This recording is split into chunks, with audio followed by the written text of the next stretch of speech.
a empezar el webinar de hoy. Arratsalde on, buenas tardes a todos y bienvenidos a este tercer webinar del ciclo EGAN Desafío COVID dedicado a la sostenibilidad, un tema relevante y que suscita gran dedicación e interés en este sector aeroespacial.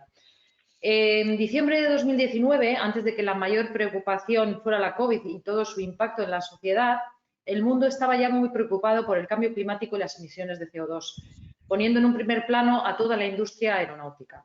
En aquel momento, el COIAE decidió que no podía mantenerse ajeno a la situación y lanzó dos iniciativas. Crear un comité que pudiera ayudar a responder e informar mejor a la sociedad y preparar un informe sobre la situación real y tecnológica de la industria sin perder de vista todos los avances históricos y todos los proyectos de innovación en marcha. Es por ello que hemos invitado hoy a Encarna Martín y Óscar Castro, miembros de este Comité de Sostenibilidad del COIAE y artífices de este informe, que han tenido la amabilidad de aceptar nuestra invitación para presentar el informe ante los socios de EGAN y otros colegas del sector. Si me permitís 2 minutos para presentar a Encarna y a Óscar y les doy ya paso para que nos presenten el informe. Encarna Martín, ingeniera aeronáutica por la UPM y MBA por el EA Business School, ha desarrollado su carrera profesional en posiciones de fabricación, diseño y cálculo para distintas empresas como Fokker, GKN, Airbus España y Airbus Reino Unido. Es miembro del Comité de Sostenibilidad del COIAE, como ya hemos dicho, y Encarna se define como una apasionada de la aviación y de contribuir a hacer nuestro mundo más sostenible. Muchas gracias por venir y acompañarnos hoy. Óscar Castro es ingeniero aeronáutico por la UPM, con una experiencia profesional de 20 años en diversas empresas del sector, varias de ellas dentro del grupo Airbus, tanto en España como en Reino Unido. Durante los 2 últimos años, Óscar ha estado colaborando en un proyecto de aviación sostenible con propulsión eléctrica. Además de formar parte de este Comité de Sostenibilidad del COIAE, Óscar desarrolla actividades docentes en torno a este apasionante tema, primordial para el futuro de la industria aeronáutica. Bueno, deciros antes de comenzar con la presentación que el webinar se está grabando y que tras el mismo colgaremos el vídeo en YouTube, como solemos hacer con este tipo de webinars, para mandaros la invitación, y estará disponible el informe de sostenibilidad, que ya está disponible en la web del COIAE, que lo podéis encontrar ahí, pero os volveremos a mandar el link para que lo tengáis con todos los datos. También deciros que tras las presentaciones de Óscar y Encarna abriremos un turno de preguntas que podéis formular a través del chat cuando queráis, o también podéis hacerlo de viva voz cuando queráis, pues después de las presentaciones abrís el micrófono y podéis preguntar. Así que adelante, Óscar, es tu turno para comenzar con la presentación. Cuando quieras, Óscar, gracias. Bueno, lo primero, gracias a EGAN por la invitación, tanto a Encarna como a mí, para participar en este foro y para hablar de cosas que, como ha dicho Encarna, un tema que nos apasiona. Voy a compartir la presentación.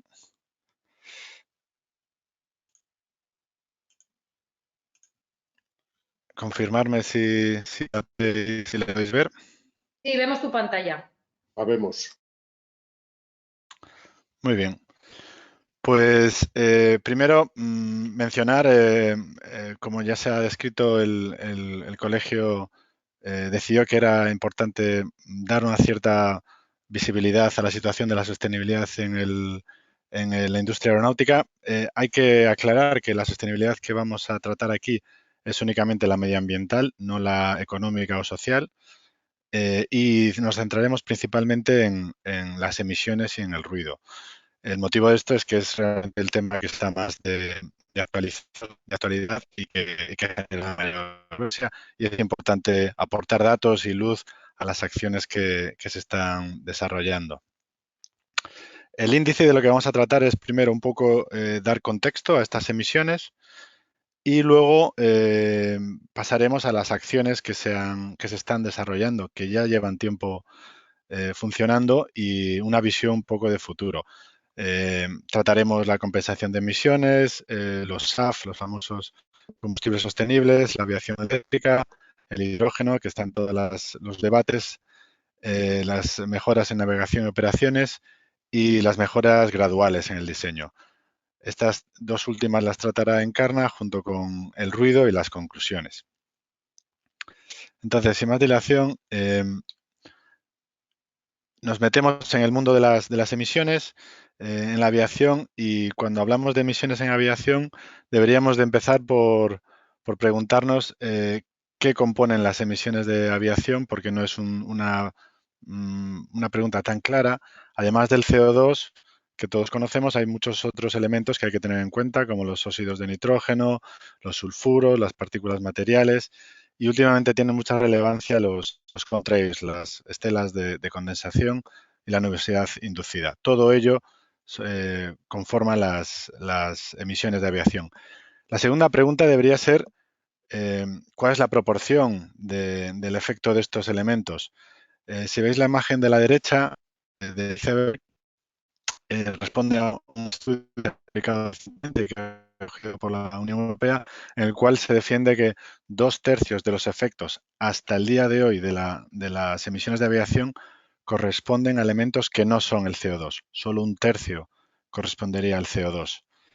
Esto podría suscitar obviamente la conclusión de que deberíamos de enfocarnos hacia lo que es no CO2, pero no es tan claro, porque la tercera pregunta es cómo deberíamos actuar ante estas emisiones. Para ello se han desarrollado toda una serie de métricas que vemos un resumen en la tabla de abajo, el Global Warming Potential, Global Temperature Potential y otra manera de calcular el primero, en el cual se prevé cuál va a ser el efecto de todos estos elementos en el medio ambiente a 20, 50 y 100 años, por ejemplo. Entonces, aquí el carbono es un elemento que se conoce perfectamente, cuya ciencia está muy definida y que frente a otros elementos perdura en la atmósfera y perdura no solo siglos, sino milenios, frente, por ejemplo, a las estelas de condensación que se como muchos días. Entonces, en estas métricas, para darle un poco de sentido a todos esos números, vemos que hay estudios y hay maneras de calcular este efecto. Por ejemplo, el GTP a 50 años, que indica que todo lo que es no CO2 no tiene ningún efecto, y hay otros, como el GWP a 20 años, que indica que son 3 veces más que el CO2. Con lo cual, hay una variabilidad enorme en las estimaciones de la parte que no es CO2. Lo que sí es CO2 lo conocemos muy bien y sabemos que tiene un impacto fundamental. Por eso, toda la normativa y todos los esfuerzos hasta el día de hoy se han centrado ahí, en el sentido que sí, por lo menos hasta que no se concrete más la ciencia del reto. ¿Y cuál es el impacto del CO2? Bueno, pues lo que corresponde a la aviación, el número gordo es el 2% de todas las emisiones por parte del hombre. Ese 2% se ha mantenido bastante constante en los últimos años, a pesar de que la aviación ha ido creciendo de manera constante un 5% anual, gracias a las mejoras tecnológicas por una parte y por otra a que el total de las emisiones también ha ido creciendo. Pero se sigue manteniendo ese 2,5% de CO2 por parte de la aviación, frente a, por ejemplo, el 17% por parte del transporte por carretera. Para haceros una idea, un avión moderno emite del orden de los 80-90 gramos por kilómetro, que es lo mismo que un avión moderno compacto, por ejemplo. ¿Y dónde lo emitimos? Pues para ello está la tabla de la derecha en la que se ve la distribución por segmento. El foco principal de emisiones son aeronaves unos 2.000 kilómetros con un pasaje de entre 100 y 200 pasajeros. Básicamente lo que corresponde a un 320 o a un 737. ¿Qué más tenemos que tener en cuenta? Las medidas que se han puesto en marcha por parte de la industria. Ya en 2008, ATAC, que reúne a fabricantes, aerolíneas, aeropuertos, gestión de tráfico aéreo, definieron tres objetivos fundamentales. Primero, una mejora anual hasta de un 5% en la eficiencia de las aeronaves. A partir de ahí, del 2020, un crecimiento neutro en CO2, que implicaba que el neto de emisiones de la aviación no subiría por encima de ese nivel. Y ya a largo plazo, para el 2050, una reducción del 50% respecto a las emisiones de 2005. Este conjunto de medidas puede que a día de hoy se queden algo cortas o podrían no ser todo lo ambiciosas que se desearía, pero en realidad tenemos que hablar de 2008. Fue un primer paso pionero y que implicó medidas concretas para reducir el impacto de la aviación. El primer objetivo casi viene dado por las mejoras constantes en la eficiencia de las aeronaves. El segundo implicó la creación por parte de OACI de CORSIA, un sistema de compensación de emisiones. Y el tercero es el más ambicioso y para conseguirlo, como vemos en el gráfico de la derecha, será necesaria una mezcla de medidas, como las que hemos repasado en el índice. ¿Qué proporción? Está todavía por decidirse porque es muy temprano y es un demasiado largo plazo.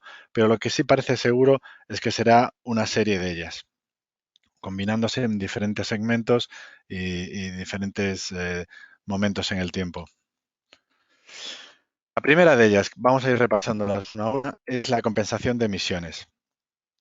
La compensación de emisiones consiste básicamente en reducir las emisiones allá donde es más sencillo, que no es la industria aeronáutica, sino en otras industrias o en otros países donde se puede realizar de una manera más eficiente.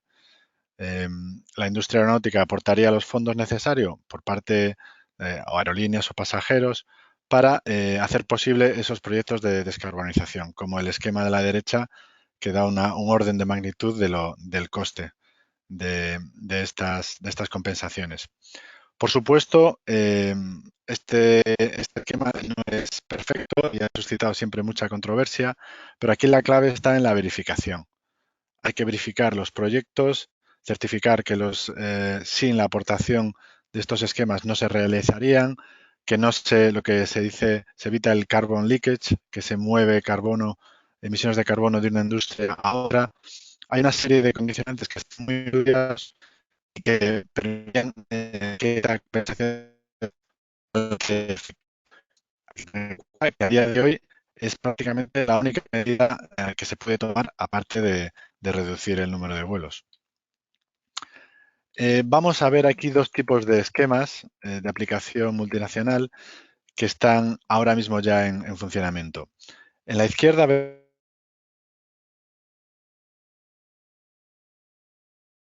Óscar, Óscar, perdona. nada, Óscar, nada. Sí, perdona, te oímos muy mal. No sé si puedes apagar la cámara y a ver si la conexión es mejor, porque se muy bien. entrecorta. Tiene vivir en el rural gallego, que no nos llega la conexión como nos gustaría. Por favor, confírmame que ahora se me escucha algo mejor. Ahora se te oye mejor, Óscar, sí, gracias. Vale. Bueno, pues como iba diciendo, a la izquierda tenemos lo que es el Emission Trading System de la Unión Europea, el ETS, en el cual es un sistema cap and trade. ¿Qué significa? Significa que se coge un conjunto de industrias, se le pone un tope al conjunto de emisiones de todas las industrias y se fuerza a que entre ellas comercien con derechos de emisión, al mismo tiempo que se reduce el total de las emisiones. La aviación forma parte del ETS desde 2012 y ya se puede confirmar que ha tenido un efecto muy positivo y que se han reducido emisiones. En la derecha vemos la implantación a día de hoy de CORSIA, que es otro tipo de sistema de compensación eh, que está implementado por la OACI, es de obligado cumplimiento y solo afecta a las emisiones que superan al nivel de 2019. Y eso también generó cierta controversia. Pero aquí el nivel de ambición es menor, no afecta al total, sino solo a lo que supere 2020, y ahí vemos cómo se corresponde con el segundo objetivo de ATAC. Pero lo cierto es que es de aplicación mundial y que es un primer paso que puede permitir una mejora significativa en los próximos años. Empezó a funcionar 1 de enero de 2021. La siguiente herramienta para reducir las emisiones y, por tanto, mejorar la sostenibilidad de la aviación comercial son los combustibles sostenibles, los famosos SAF. Hay mucho debate alrededor de ellos porque tienen una enorme ventaja respecto a otras opciones y es que no habría que cambiar la flota. El concepto drop-in significa que podríamos utilizar los mismos aviones de hoy en día simplemente aportándoles combustible sostenible. La realidad es que la producción y el coste no dan para suministrar a lo que es el grueso de la aviación comercial y su introducción todavía está muy por debajo del 1%. Sin embargo, es una medida, una herramienta de medio plazo con gran capacidad de crecimiento. Hay dos tipos. Uno que son los biocombustibles, que conocemos, en el cual pues vegetales capturan CO2 de la atmósfera, son transformados en materia orgánica y a través de procedimientos en combustible para aviación, que a su vez emiten, cuando se queman, emiten los CO2 el CO2 de vuelta a la atmósfera. El ciclo podía ser idealmente 100% sostenible en cuanto a emisiones de CO2, pero por supuesto los procesos industriales intermedios hacen que el objetivo se sitúe entre el 70 al 80% de reducción de emisiones respecto a los combustibles de origen fósil. También siempre se menciona los problemas con cambio de uso de tierra, la competencia con la alimentación, y esos son problemas que sí han afectado a los biocombustibles en el pasado, pero ahora el foco se centra en lo que se llaman biocombustibles de segunda generación e incluso de tercera. Pero para centrarnos en los de segunda, se utilizan cultivos que no compiten ni con bosque ni con agricultura para alimentación o incluso con residuos orgánicos. Hay ya factorías funcionando simplemente consumiendo residuos orgánicos de la ciudad. La clave está en la evaluación sistemática, que puede hacer que un mismo elemento vegetal utilizado para producir biofuel sea o muy poco sostenible o increíblemente sostenible. Incluso se podría llegar más allá del 100% en ciertos casos. ¿Cuál es la otra opción? Pues los electrocombustibles, que tienen múltiples nombres, también se conocen como Power to Liquid Fuels, también como Syn Fuels, tienen diferentes nombres. La clave es la misma, es una producción sintética de combustibles. Se captura en la imagen de la izquierda, en el esquema se ve un poco cómo se producen, capturando CO2 de la atmósfera o de emisión de industrias, junto con agua y un proceso que puede ser electrólisis o termoquímico, como se ve en el esquema a la derecha, se produce lo que se conoce como syngas, que es una mezcla de monóxido de carbono e hidrógeno. Es importante conservar en mente el hidrógeno, que a través de otros procesos se convierte en combustibles, entre ellos para la aviación. Cuando se quemen, se devuelve el CO2 a la atmósfera. No tienes problemas de uso de tierra, no tienes problemas de competencia ni por agua ni con alimentación. ¿Cuál es el problema para su implantación? El coste, que si el biocombustible es como 2 veces el coste del queroseno a día de hoy con los precios del petróleo, más o menos un factor de 2, el de los SAF podría ser 3 o 4. Sin embargo, a medida que se va instalando producción de SAF, la economía de escala hará que desciendan estos costes y sin contar incentivos que se pudieran añadir. En 2023 hay unas cuantas factorías que van a empezar a producir niveles significativos de SAF. La siguiente herramienta en nuestra caja de sostenibilidad, la aviación eléctrica, también generando titulares todos los días. Como vemos en la esquina superior derecha, el número de proyectos no deja de crecer cada año de aviación comercial con propulsión eléctrica. Se han superado hitos fundamentales, como por ejemplo la primera certificación de tipo del Pipistrel Alfa Electro en 2020, y ya se han hecho pruebas y ensayos con aeronaves de pasajeros de pequeña capacidad, 9-10 pasajeros, en 2019 y 2020. También hay muchísima actividad en el sector de los eVTOL, de los aerotaxis, en su mayor parte propulsados por aviación, por propulsión eléctrica. ¿Cómo empieza el camino hacia la electrificación de la aviación? El primer paso ya se ha dado y es el concepto del More Electric Aircraft. Aviones como el 787 ya sustituyeron multitud de sistemas hidráulicos, mecánicos o neumáticos mucho más pesados y complejos por sistemas eléctricos, con generadores de electricidad y con baterías, que aunque en el 787 tuvieron ciertos problemas de desarrollo, ahora ya están perfectamente asimilados. Este ha sido un proceso que se viene del pasado y hay nuevos elementos, por ejemplo, el e-taxi, un sistema de Safran y Airbus que empezará en breve a estar operativo, en el cual la propulsión en tierra se consigue con un motor eléctrico adosado al tren de aterrizaje, ahorrando hasta un 4% de emisiones en vuelos de corto alcance. El siguiente paso sería la propulsión turboeléctrica, que para entenderla tenemos el ejemplo de este proyecto de Embraer, el Stout. De los 4 motores que vemos, los 2 interiores son turbohélices que además funcionan como generadores para los motores eléctricos de las puntas de ala. Esto es una de las ventajas de la aviación eléctrica, que te permite situar motores, por ejemplo, en las puntas de ala y reducir así la resistencia inducida. Esquemas que implican propulsión eléctrica. El que hemos mencionado, el turboeléctrico, lo vemos en la esquema de la izquierda de la diapositiva. En el centro arriba está la hibridación en paralelo y a la derecha la hibridación en serie, que son diferentes maneras de combinar turbinas de gas o los propios turbofanes junto con baterías y generadores eléctricos. Todo en aras de reducir las emisiones, aprovechando la energía eléctrica en áreas donde el impacto de las emisiones sea mayor, como por ejemplo en crucero.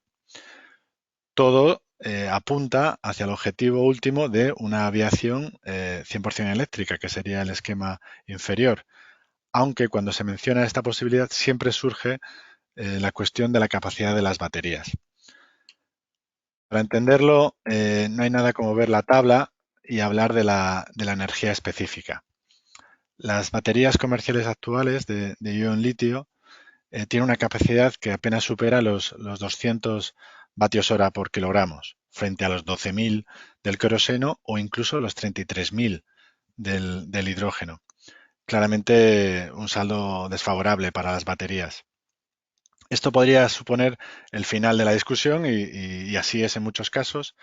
Sin embargo, como vemos en los 3 proyectos de la parte inferior, sí que se han lanzado numerosos proyectos comerciales contando con la tecnología disponible a día de hoy. Tanto remotorizaciones 100% eléctricas como el e-Caravan, hibridaciones como el Electric Eel de Ampere en el centro o proyectos ambiciosos de planta nueva como el Aviation Alice, que fue el proyecto en el que yo tuve la suerte de participar, que es una aeronave de 9 pasajeros y con un alcance de 1.000 kilómetros. Se suele mencionar que la cifra para el despegue de la aviación eléctrica en cuanto a la capacidad de energía específica de las baterías son los 400 vatios hora por kilogramo. Actualmente ya hay compañías ofreciendo baterías que superan esta cifra con diferentes tecnologías como el litio azufre, pero todavía hay mucho camino por recorrer. Cuando se mencionan las limitaciones de la aviación eléctrica, habitualmente se pasa a mencionar las virtudes del hidrógeno. Y esto es así porque el hidrógeno, en su versión de pila de combustible, se puede reemplazar a las baterías. Reemplazar una batería por un tanque de hidrógeno con pila de combustible, con lo cual solo producirías agua como emisión y podrías incluso capturarla en la propia aeronave y alcanzarías capacidades tanto de distancia como de pasaje mucho más altas que con las baterías. Esta es una de las opciones de la del hidrógeno en aviación sostenible, pero hay otras, como por ejemplo, ya lo mencionamos, la producción de SAF. En la derecha tenemos un proyecto de refinería con producción de SAF e hidrógeno verde en Bilbao. Y es muy interesante lo del hidrógeno verde porque el tema de los colores del hidrógeno a veces trae confusión. Cuando un hidrógeno, que es un vector energético, no es una fuente de energía, es producido con energías renovables, hablamos de hidrógeno verde. Si no es así, si se produce a partir de petróleo o con electricidad que no viene de energías renovables, hablamos de hidrógeno gris. El azul sería un hidrógeno gris en el que se capturan las emisiones de CO2. Y hay todo un rango de colores, incluyendo el rosa, el amarillo, el turquesa, dependiendo del origen de la energía para producir ese hidrógeno. Es muy importante destacar que el hidrógeno es tan sostenible como la energía utilizada en su producción. ¿Qué proyectos hay ahora mismo con pilas de combustible? Pues hay una serie de ellos, pequeñas aeronaves regionales o aviación general, ya en ensayos en vuelo, como el Piper M-Class de Zero Avia, de la esquina superior derecha, aunque también hay que destacar que Zero Avia ha probado esta misma aeronave con baterías, jugando las diferentes cartas para ver cuál es más factible. No todos son pequeños proyectos, porque Airbus en septiembre hizo un movimiento ciertamente inesperado, en el cual apostó muy claramente por un futuro de propulsión con hidrógeno. Es el concepto 0E. La imagen que vemos en la parte inferior de la diapositiva es la versión con hydrogen pods. Vemos una aeronave de planta convencional en la cual los 6 motores son autocontenidos con un motor eléctrico, una pila de combustible y el propio tanque de hidrógeno, lo cual aceleraría para repostar únicamente habría que desenchufar y enchufar el tanque de combustible de los pods. Además de las pilas de hidrógeno, tenemos lo que es la combustión de hidrógeno directa, y esta es la otra gran apuesta de Airbus. Hay que destacar que la combustión de hidrógeno es tan antigua como los turborreactores. Desde 1937, la primera que se ensayó era con hidrógeno. Ya en 1988 y 1990 ya se voló por parte de Tupolev con el 155 un avión con uno de los motores alimentados por hidrógeno. En 2003 se hizo un estudio que era el Cryoplane, bastante sistemático para ver si había alguna barrera fundamental a la hora de propulsar una aeronave con hidrógeno, y lo único que se identificó fue que haría falta identificar maneras de almacenar el hidrógeno dada la problemática del volumen. Hace falta mucho volumen, aunque no peso.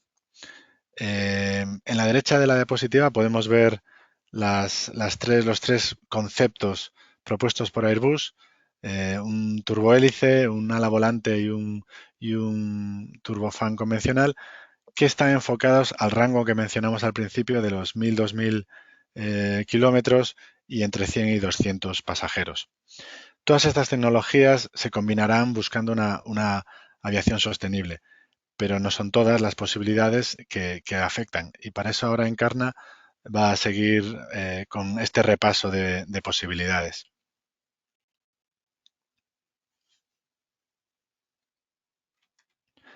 Encarna, te cedo la presentación para que la sigas tú. Sí, perdona, Encarna, tienes que conectar el micro.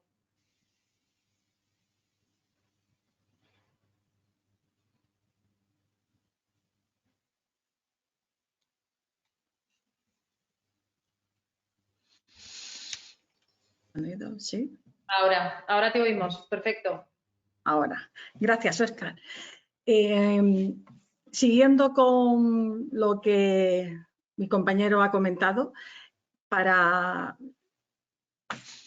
aunque la aviación, cuando vemos un avión de los años 50 su forma no ha cambiado considerablemente desde entonces, sí ha habido muchos cambios en cuanto a alcance o eficiencias en los aviones. Para hacer los aviones más sostenibles en el corto y medio plazo, se han tomado medidas como la compensación de emisiones de las que ha hablado Óscar, y también son de las las mejoras operacionales y las evoluciones de las tecnologías existentes de las que yo voy a hablar. Y en el largo plazo sí tendríamos, sí tiene sentido los cambios revolucionarios disruptivos de los que ha hablado Óscar. Con la implantación de esta combinación de tecnologías evolucionadas, se estima que habrá una mejora del 25 al 30% en los próximos años, entre 15 y 20 años.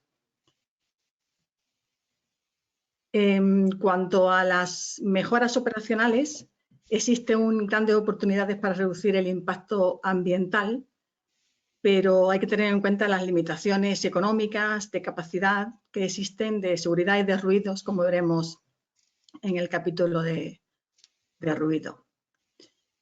Grandes iniciativas en cuanto a mejoras en operaciones han tenido lugar con el espacio aéreo, con el Single European Sky, también con el espacio de ruta libre, así como el desarrollo de los sistemas de gestión de tráfico aéreo con el SESAR, de forma que se ha conseguido, además de reducir el impacto ambiental un 10%, o más beneficios como triplificar la capacidad o reducir los costes de gestión de tráfico aéreo y aumentar la seguridad.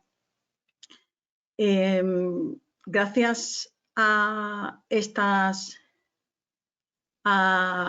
mejoras, también hay unas mejoras a implementar que reducen el impacto ambiental, que está relacionado con las características del aeropuerto en cuanto a su diseño y a las instalaciones aeroportuarias, haciendo más eficientes el diseño de las pistas, por ejemplo, o proporcionando energía fija en tierra, sustituyendo las APUs, o mejorando los sistemas de guiado.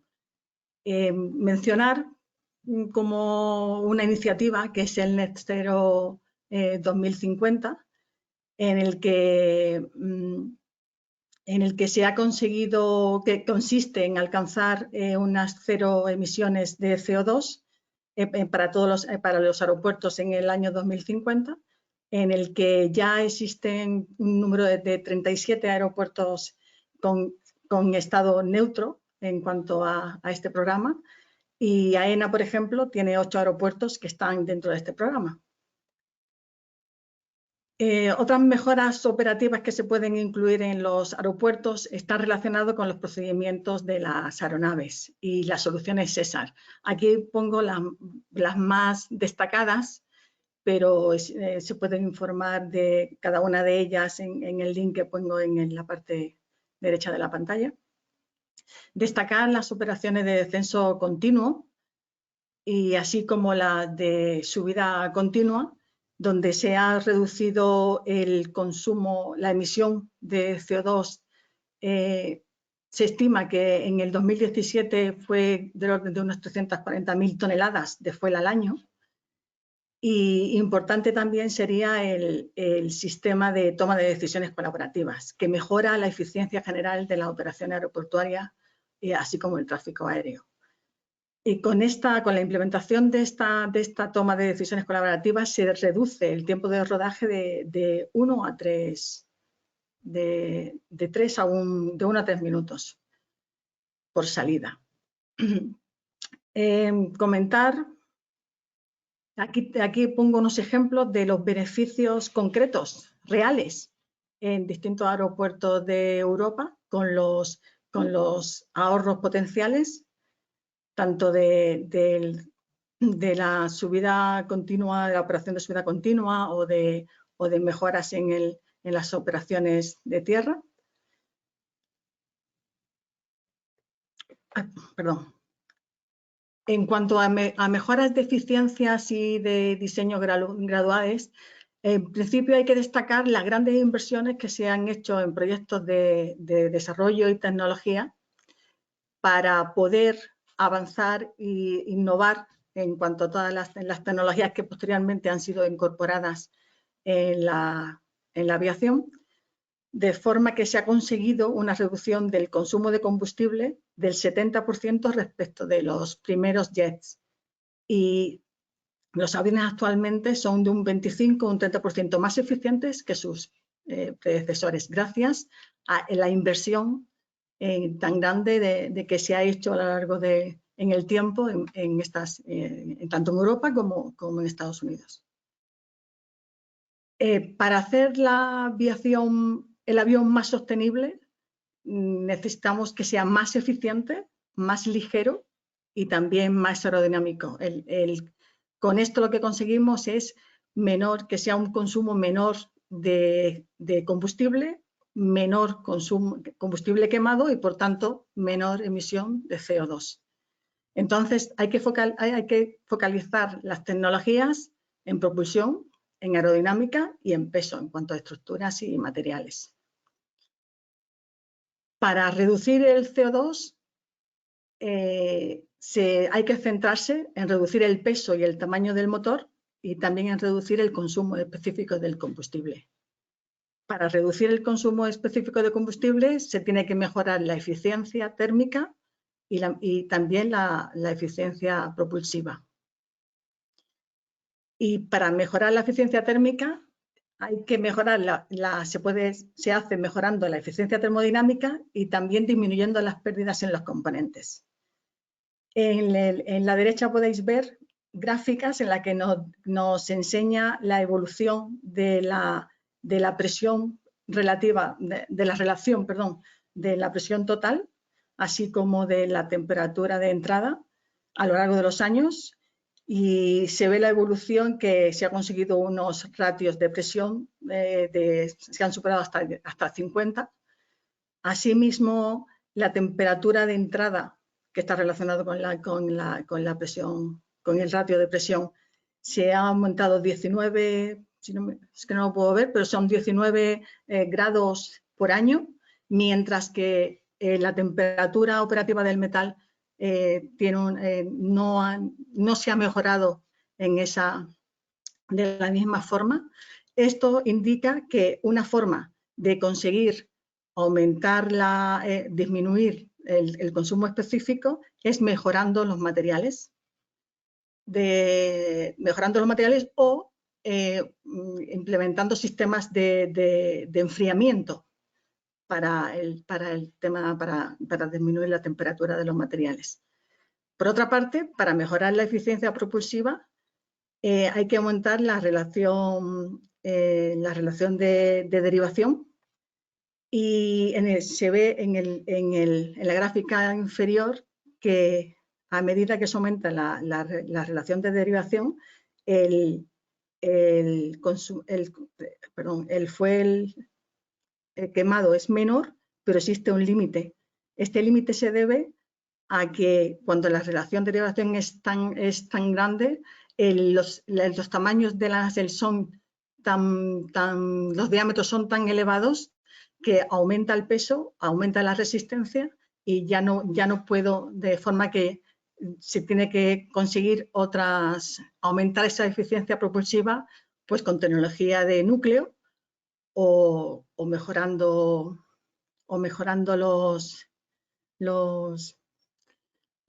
cambiando de sistema de propulsión, como por ejemplo vemos en esta otra diapositiva que sería los GTF, que lo que hace con estos motores es desacoplar el movimiento del fan con respecto a la turbina y así se consiguen unas velocidades óptimas en los turbofanes.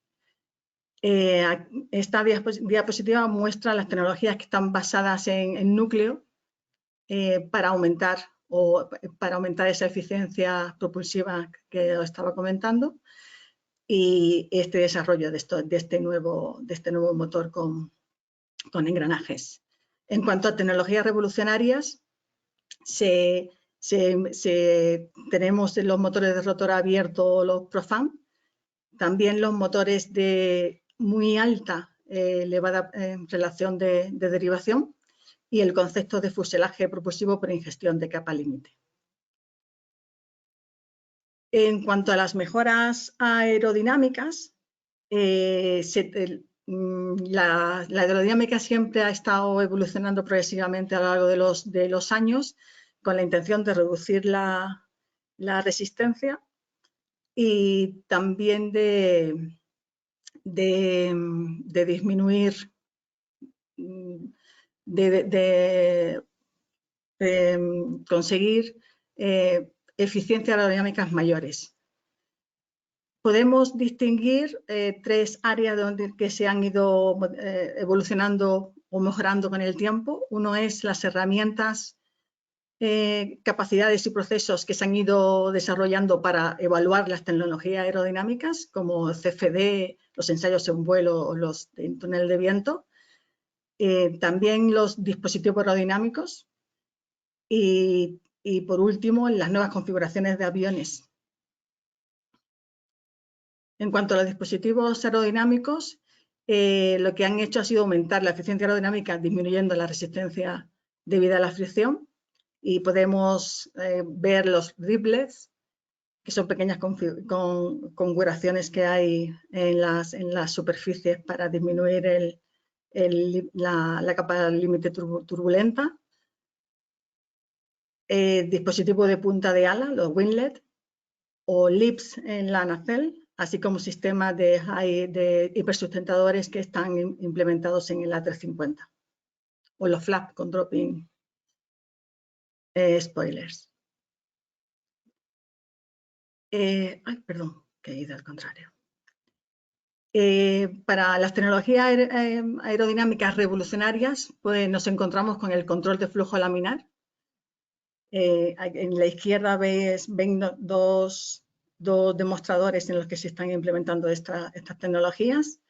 Configuraciones revolucionarias de avión, las que tenemos a la derecha, que son proyectos en los que se están trabajando actualmente. Y el proyecto de la NASA en el que confluyen dos tecnologías, el control de flujo activo y la tecnología de curvatura variable en el borde de salida. Eso en cuanto a tecnologías aeronáuticas. Otras tecnologías que han supuesto una innovación es lo que se refiere al peso y las modificaciones en estructuras y materiales. En esto ya hemos visto cómo se ha ido utilizando a lo largo del tiempo mayor materiales compuestos para aligerar el peso. Ahí se ve la evolución en productos de Boeing a lo largo del tiempo, como la contribución de materiales compuestos, el uso de materiales avanzados como los composites de matriz cerámica que se utilizan en los motores. También ya se ha utilizado la fabricación aditiva en el A320, en el A350, y la economía circular, que es el reciclado de todo de los aviones. En cuanto a tecnologías revolucionarias, hay nuevos conceptos como el concepto de SAW, que es un ala que se va modificando en las distintas fases del vuelo, utilizando un material que tiene una memoria de forma. Está en proyectado por la NASA. Y también el Morphing Wing, que es la superficie de las alas, está formado por pequeñas piececillas que se van adaptando según las configuraciones de vuelo. En cuanto a ruido, el ruido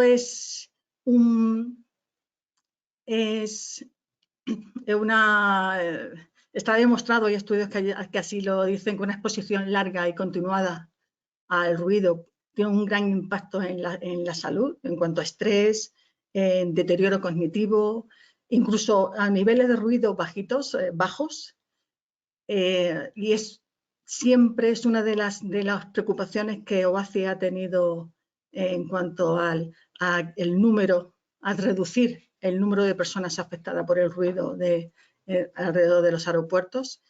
Hay que destacar que en las reacciones ante el ruido y la percepción del ruido existen muchas variables de las que nosotros solo podemos actuar en algunas de ellas, pero hay otras, sobre todo la subjetividad del ruido, que hace muy complicado el tema de la regulación o llegar a acuerdos en cuanto al ruido se refiere.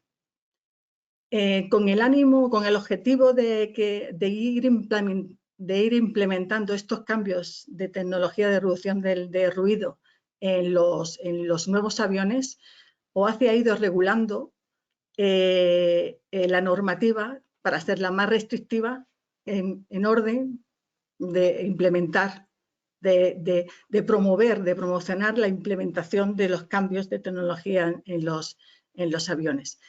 Eso ha hecho que en los últimos años se haya reducido un 75% el ruido en comparación de los nuevos diseños con respecto a los primeros.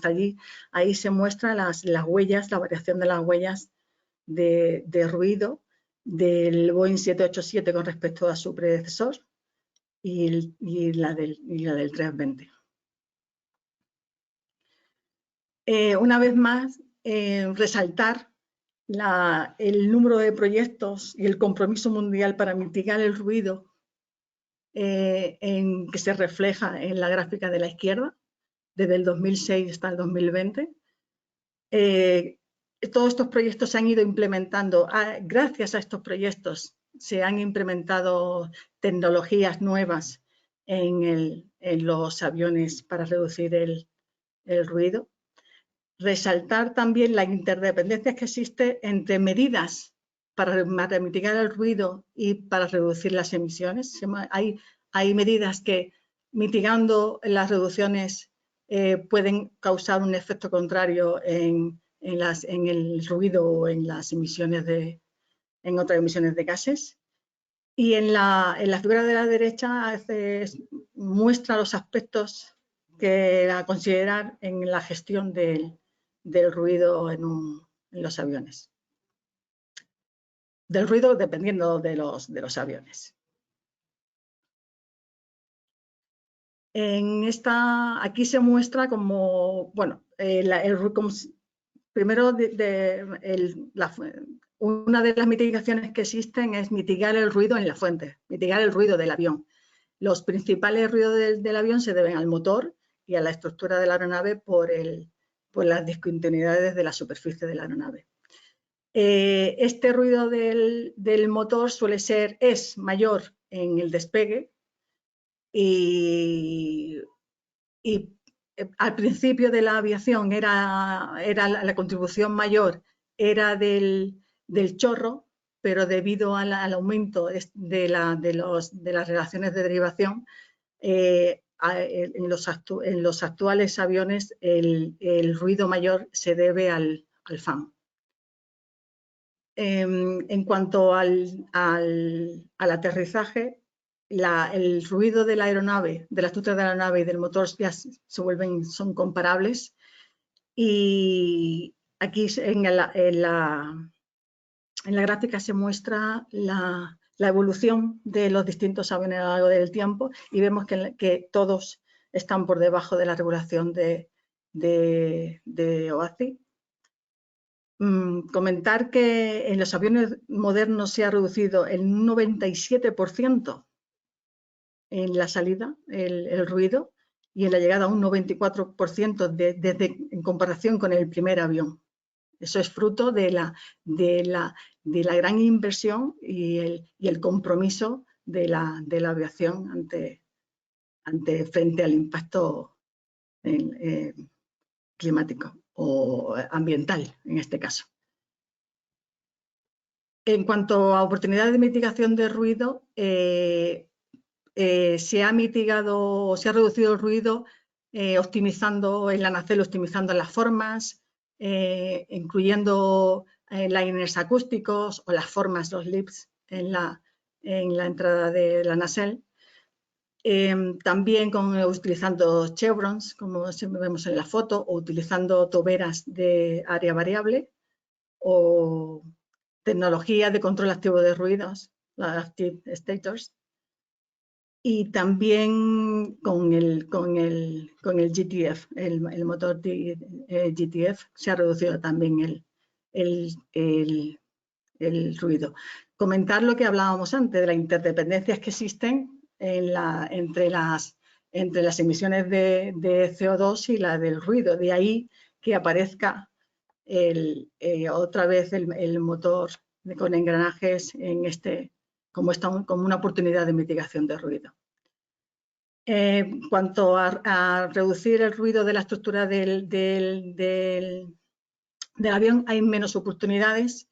Se ha utilizado el concepto de slow down flow y carenados en el tren de aterrizaje, que es uno de los que contribuye más en cuanto a ruido de la estructura junto con las superficies sustentadoras. Se ha eliminado o optimizado el gap de los slats. Esto se ha usado en el A350 y el A380. Y por último, lo que se ha hecho es rellenar las cavidades que existen por los latches o rajitos que hay a lo largo de la superficie del avión. Tecnologías de reducción de ruido en el futuro relacionadas con la aerodinámica. Pues hay grandes retos porque los motores de elevadas relaciones de derivación son muy ruidosos.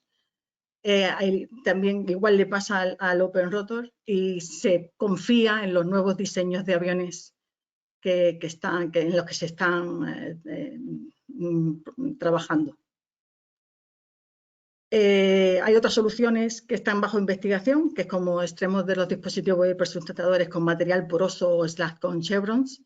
También bordes ataques adaptables con aleaciones de memoria de forma y que son programas Timpan y OpenAIRA. Y también un concepto de flap único que está siendo desarrollado por la NASA, que es el dibujito de la derecha. Otras grandes oportunidades de mejora son las de mitigación de ruido, están en las operaciones alrededor de los aeropuertos. En el dibujo de la izquierda vemos todas las posibilidades, todas las oportunidades operacionales de mitigación, pero hay que tener en cuenta que no todas son aplicables por las limitaciones de seguridad o de ruido, de operaciones de limitaciones de ruido que tiene el propio aeropuerto, como veremos a continuación. Y, como estas. La mayoría de los aeropuertos tienen una política de reducción de ruido que limita la implementación de mejoras en las operaciones en general. Pues algunos simplemente no dejan que un tipo de avión con un certificado de ruido use el aeropuerto, otros ponen pistas preferenciales según las horas e incluso algunos lo que hacen es poner multas o penalizan de una forma económica si el ruido supera un nivel de ruido. Y bueno, aquí podemos ver la variedad de restricciones que existen en las operaciones. Por último, comentar las oportunidades que existen en la planificación del uso de la tierra alrededor de los aeropuertos. Sería interesante establecer unas métricas de ruido para poder comparar la evolución de tendencia de aeropuertos, incluso comparar unos aeropuertos con otros. También preparar planes maestros para incorporarlo en este planning con vistas a evitar el desarrollo en áreas sensibles al ruido de desarrollo residencial, así como la invasión de población en áreas que anteriormente habían sido ruidosas, que ocurre. Otras oportunidades de mitigarse es construir medidas de mitigación como barreras de ruido o aislamientos acústicos. Adquirir terrenos y propiedades adquisición por parte del aeropuerto de áreas que sean muy sensibles al ruido, con niveles muy altos de ruido, y asistir incluso a los residentes que se trasladan de unas áreas de ruidosas a otras áreas más tranquilas. Por último, en las conclusiones, finalmente en las conclusiones comentar que el sector de la aviación es uno de los primeros sectores del transporte con un plan para frenar su impacto medioambiental. Desde esto fue originario, tiene su origen en la cumbre del 2008, en el compromiso por una acción sobre cambio climático, en el que, como comentó Óscar, se establecieron unos objetivos y unos compromisos de la industria aeronáutica. Como comentó Óscar en la introducción, el primer objetivo de un 1,5 de mejora anual en eficiencia se ha conseguido superar con creces debido a la implementación gradual de las tecnologías en mejoras en las que hemos comentado. Tanto mejoras de la tecnología de motores como aerodinámicas, operacionales. También la puesta en marcha del marco regulador de compensación CORSIA puesto por OASI, con vista a preparar para conseguir ese objetivo más allá del 2020. Y por último, comentar que hasta el 2030-2035 se puede esperar que existan todavía contribuciones tecnológicas significativas como los open rotors o los motores híbridos o la propulsión por hidrógeno, como ha hablado Óscar, así como contribuciones tecnológicas significativas, como vemos en la tabla de la derecha. Para cumplir el objetivo del 2050, como comentaba Óscar, pues será necesario seguir introduciendo será una combinación entre las nuevas soluciones tecnológicas evolucionadas y las tecnologías disruptivas como la propulsión eléctrica, pero también es necesario seguir apoyando para ello a los programas de investigación existentes y otros nuevos. Por último, comentar que para valorar la sostenibilidad de la aviación en su conjunto hay que valorar el impacto de todo el ciclo de vida completo, no solo las emisiones de CO2, sino las emisiones de otros gases y la evaluación del ruido. En la tabla de la derecha vemos las soluciones que contemplan todas esas influencias y vemos sus pros y sus contras, así como su perfil de aplicación más probable. El potencial de reducción de estas nuevas soluciones, pues como vemos en la diapositiva, de aeronaves con pila de hidrógeno estará entre el 75 y el 90%, de propulsión por combustión de hidrógeno entre el 50 y el 70%, y de combustibles sintéticos sostenibles 30%, entre el 30 y el 60%. Y por último, comentar que para alcanzar ese objetivo tan ambicioso del 2050, será necesario un esfuerzo de toda la industria aeronáutica, tanto fabricantes como aerolíneas, aeropuertos y los proveedores de servicios de navegación, pero también, sobre todo, de los gobiernos y organismos internacionales, así como de los propios usuarios. Y eso es todo. Muchas gracias, Encarna. Óscar, no sé si querías añadir algo más. No, la verdad es que únicamente subrayar esta idea de cuando a veces se plantea el camino hacia la sostenibilidad de la aviación como una competición entre diferentes apuestas, que Encarna lo ha vuelto a destacar, que creemos firmemente desde el comité que hay lugar para todas estas tecnologías en diferentes segmentos de aviación, en diferentes momentos de tiempo, y todas juntas van a ser necesarias si queremos realmente llegar a ese objetivo de una aviación sostenible. Así es. Yo quería hacer una pregunta y más que nada era un comentario en la línea que estabas comentando tú, Óscar. Mientras, si alguien quiere formular una pregunta a través del chat o pide el turno de palabra o directamente abre el micro y la cámara y nos hace la pregunta. Quería comentarte eso, ¿no? Que ahora mismo se está hablando muchísimo por ejemplo, de los fondos europeos de recuperación, de apostar por la sostenibilidad, de los programas nuevos disruptivos como el hidrógeno o el avión totalmente eléctrico, pero eso no puede llegar de la noche a la mañana. Eso necesitamos muchos años. La sostenibilidad va a venir de la mano de una suma de innovaciones, de tecnologías, y probablemente haya cabida para todo. Entiendo que es así. La solución no va a ser un avión de hidrógeno, sino que va a ser la suma de muchas innovaciones. Entiendo que, bueno, es una opinión, ¿eh? Entiendo que vosotros opináis también así o...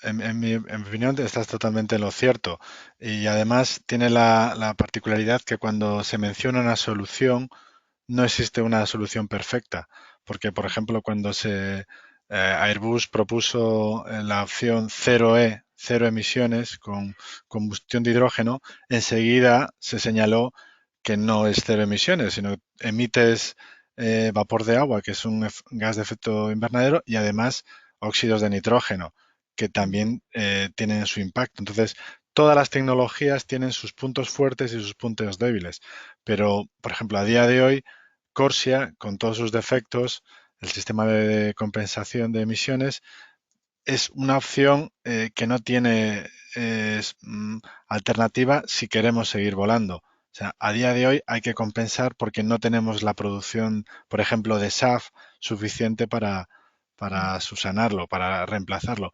Pues así, poco a poco, enlazando unas soluciones con otras, pues se alcanzarán los objetivos señalados e incluso más.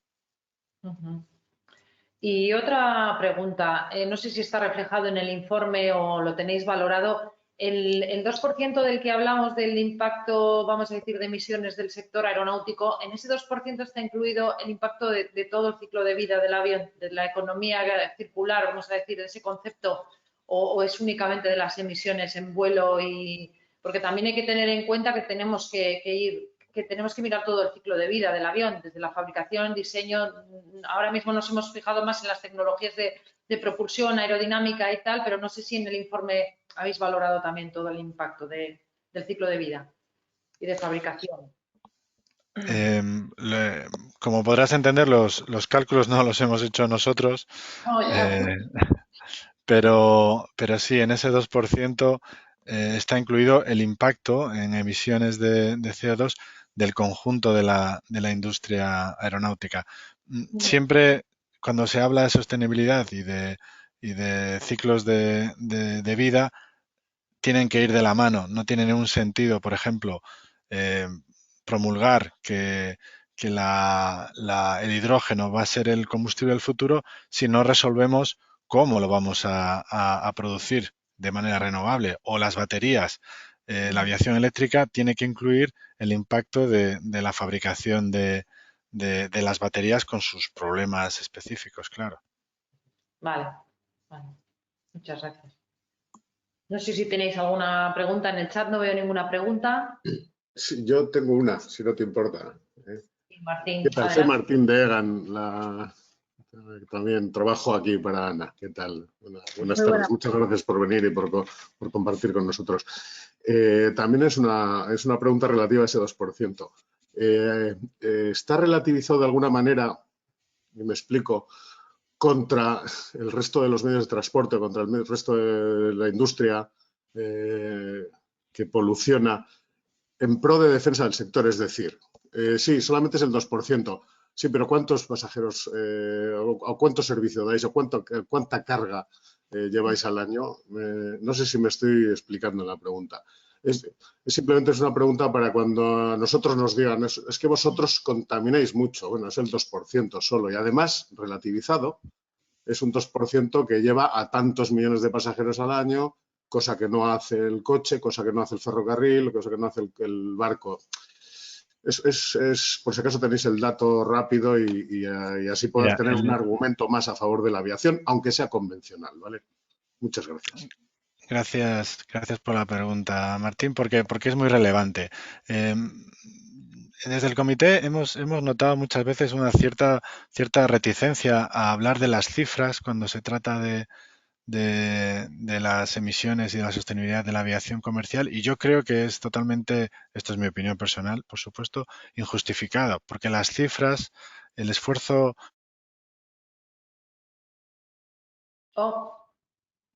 Óscar. Sí, perdón, se había cortado. Nada, un segundo. Realmente las cifras respaldan este esfuerzo prolongado de la aviación comercial. Ese 2% es emisiones brutas. No tiene en cuenta nada cómo deficiente ha sido el uso de esas emisiones de carbono, pero hay otros datos, por ejemplo, que un 350 emite o consume 3 litros a los 100 kilómetros por pasajero.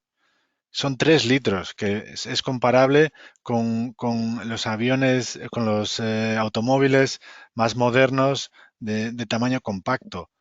Si consumes lo mismo y la velocidad y la capacidad de transporte es infinitamente superior. O, por ejemplo, otro dato que es muy significativo, cuando se dice, no, es que la aviación emite más. La media de la flota actual de aviones comerciales, la media, contando con aeronaves viejas y nuevas, es de 89, creo que es 89 gramos por kilómetro de CO2 por kilómetro y pasajero. 89. La media de la flota moderna de 2018 de automóviles tiene el mismo valor. O sea, la aviación es muy eficiente a la hora de consumir y de utilizar el combustible, mucho más que otros sectores. No se trata tampoco de intentar quedar por encima, pero desde luego sí para rebatir y rechazar afirmaciones que no se sostienen con datos. Y estos son datos públicos de la Unión Europea, de organismos internacionales, del panel de expertos en el cambio climático, o sea que se pueden corroborar y están incluidos en nuestro informe.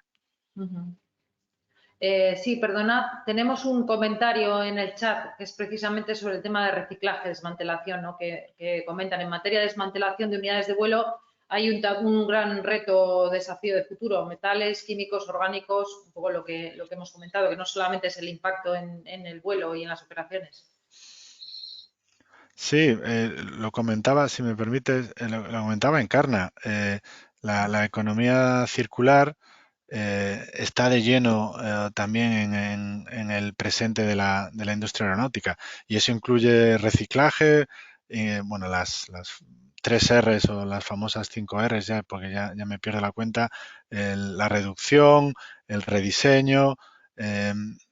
En este caso, el reciclaje de las aeronaves, hay diferentes proyectos que también están recogidos en el informe, pero es un sector, y más ahora con la cantidad de aeronaves que se han quedado, digamos, decomisionadas, que ya se ha estudiado, y creo que aportamos la cifra que el reciclaje de una aeronave se puede recuperar más del 90% de los materiales utilizados. Entonces, la tecnología, la capacidad ya está ahí, hay empresas que ya se dedican a eso, y desde luego va a formar parte del futuro de la sostenibilidad de la industria aeronáutica. Hay otro comentario de la misma persona. Íñigo, si quieres te invito a que abras el micro y nos lo plantees, porque no sé si es un debate para abrir. Coméntanos. No, bueno, era como idea mental, ¿no? Estamos viendo la sostenibilidad de la aeronáutica en esta sociedad, ¿no? Pero ¿esta sociedad ahora mismo es sostenible sin aeronáutica? También estamos viendo ahora, ¿no? Ese tema de COVID, no nos podemos mover, la sociedad está como comprimida en casa, sin capacidad de movimiento, utilizamos estos medios, webinar y demás. Bueno, es como una paradoja, ¿no? ¿Es sostenible la sociedad tal y como la vivimos sin la aeronáutica? Es algo que aporta, ¿no?, al debate. Sí, sí. Probablemente sí sería sostenible, pero sería sin duda otra sociedad, sería otra manera de organizarse. Me acuerdo un debate en el comité en el que se mencionaba que la Unión Europea no se parecería ni de lejos a lo que es hoy en día esta integración, a este intercambio económico, cultural, social, sin el concurso de la industria aeronáutica. No, sería otra sociedad totalmente diferente, probablemente mucho más aislada. Sería difícil, es un ejercicio de oráculo casi, pero desde luego creo que sería un mundo mucho más desintegrado y quién sabe, probablemente también más conflictivo. Sí. Vale. No sé si tenéis alguna pregunta más. El último debate, comentario, la verdad es que invita a la reflexión, que no solamente afecta a este sector, sino a la sociedad como la conocemos hoy en día. Y precisamente debido a la crisis, a la pandemia, ahora nos estamos planteando muchas otras cosas.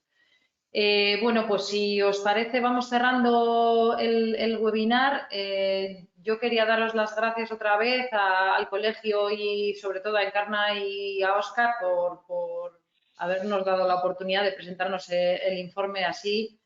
Ojalá hubiese sido de manera presencial, pero la verdad es que ha estado muy bien.